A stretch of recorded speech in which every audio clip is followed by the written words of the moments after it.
Kofi Abrefa Clement. In Acts chapter 2, verse 22, you quoted, Peter said, "This Jesus, a man approved of God." Luke wrote the book of Acts. He was not a disciple of Jesus. Then Paul quoted the book of 1 Timothy 3:16. He says, "Without any controversy, great is the mystery of godliness. For God was manifest in the flesh. He was seen by angels. He was preached. He was justified." So my main question is, if you have quoted from Acts, written by Luke, who was not a disciple, then you have opened your case. Then I can also consider someone else like Paul, who was not directly part of the disciples. Thank you. Brother has quoted.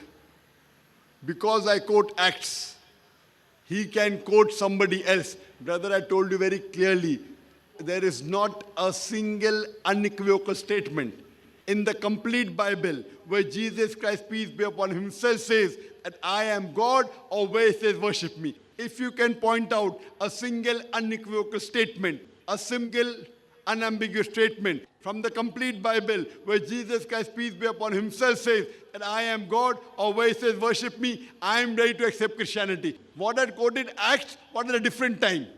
I quoted Deuteronomy, which is not the words of Jesus, peace be upon him.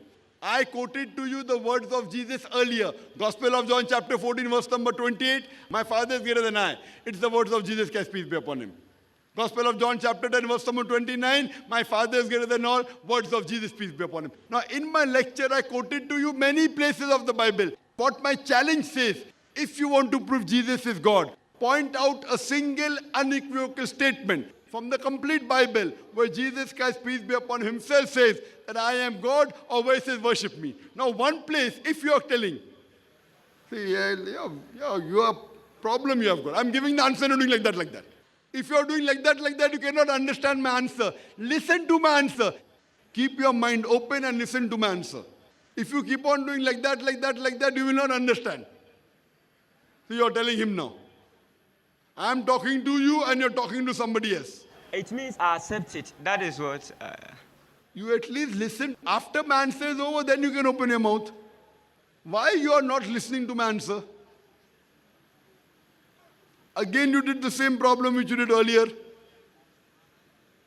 My challenge is point out a single unequivocal statement from the complete Bible where Jesus Christ, peace be upon him, himself says that I am God, where he says worship me, I am ready to accept Christianity.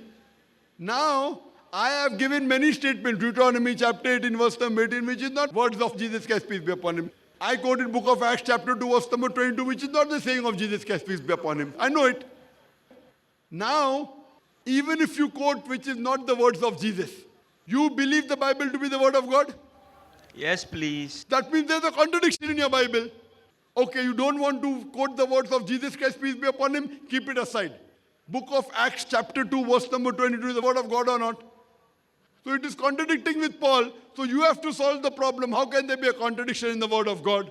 That means there's a problem. Therefore, I do not agree Bible is the word of God.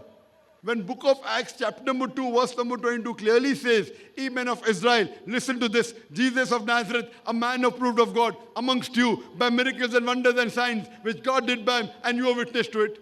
Now you quote to me words of Paul. Now it is the word of God. Word of God is more important, the word of Paul is more important. So if there is a contradiction, there are hundreds of contradictions in the Bible.